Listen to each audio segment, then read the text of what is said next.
छत्तीसगढ़ के उप मुख्यमंत्री अरुण साव ने मंगलवार को अपने निवास कार्यालय में पत्रकारों से चर्चा करते हुए नगरीय निकाय और त्रिस्तरीय पंचायत चुनाव एक साथ कराने की मंशा जाहिर की। उन्होंने कहा कि चुनाव की घोषणा एक साथ होगी और हमारी मंशा चुनाव एक साथ कराने की है। साव के अनुसार यदि चुनाव अलग अलग होते हैं तो इसमें लगभग 80 दिन लग सकते हैं, जबकि एक साथ चुनाव कराने से यह प्रक्रिया 35 दिनों के अंदर पूरी की जा सकती है।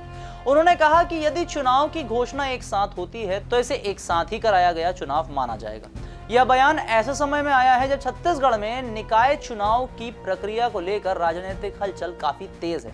इस हलचल के बीच क्या है आरक्षण स्थिति, कब लगेगी क्षेत्र में आचार संहिता, करेंगे सभी जानकारी आपसे साझा।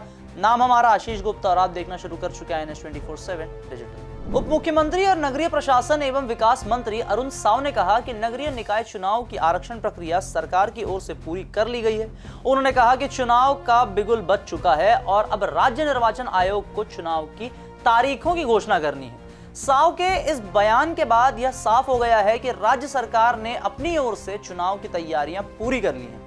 वहीं भाजपा की 9 जनवरी को होने वाली बैठक को लेकर भी उन्होंने चर्चा की। उन्होंने बताया कि इस बैठक में आगामी चुनावों पर विस्तार से चर्चा होगी और इसमें सभी विधायक और सांसद उपस्थित रहेंगे।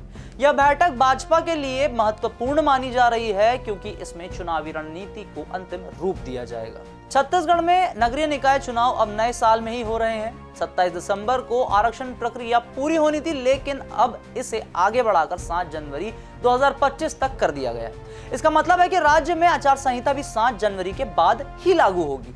इस अचानक बदलाव से राज्य की राजनीतिक स्थिति में नए समीकरण बनते दिखने लगे हैं। चर्चा है कि आचार संहिता लागू होने से पहले सरकार के मंत्रिमंडल में विस्तार हो सकता है। सूत्रों के अनुसार 7 जनवरी से पहले प्रदेश में 2 या 3 नए मंत्रियों को कैबिनेट में शामिल किया जा सकता है। इसी वजह से आरक्षण प्रक्रिया की तारीख में बदलाव किया गया है। नगरीय निकाय और पंचायत चुनाव की प्रक्रिया के बीच कैबिनेट विस्तार की चर्चाएं भी तेज हो गई हैं। सरकार द्वारा आरक्षण प्रक्रिया की तारीख बदलने से यह संभावना जताई जा रही है कि आचार संहिता लागू होने से पहले नए मंत्री शपथ ले सकते हैं।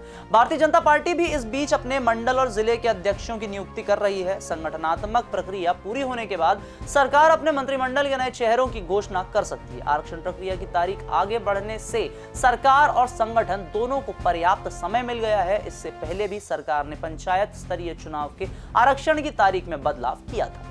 भाजपा के सूत्रों के अनुसार छत्तीसगढ़ में हरियाणा वाला फॉर्मूला लागू करने का विचार किया जा रहा है। हरियाणा की तर्ज पर छत्तीसगढ़ में भी मंत्रिमंडल का विस्तार किया जा सकता है। यदि यह फॉर्मूला लागू होता है तो राज्य में मुख्यमंत्री सहित कुल 14 मंत्री होंगे। हरियाणा में भी छत्तीसगढ़ की तरह 90 विधानसभा सीटें हैं, जहां मुख्यमंत्री के अलावा 13 मंत्री हैं। वर्तमान में छत्तीसगढ़ में मुख्यमंत्री के अलावा 10 मंत्री हैं, जबकि 2 मंत्रियों के पद खाली हैं।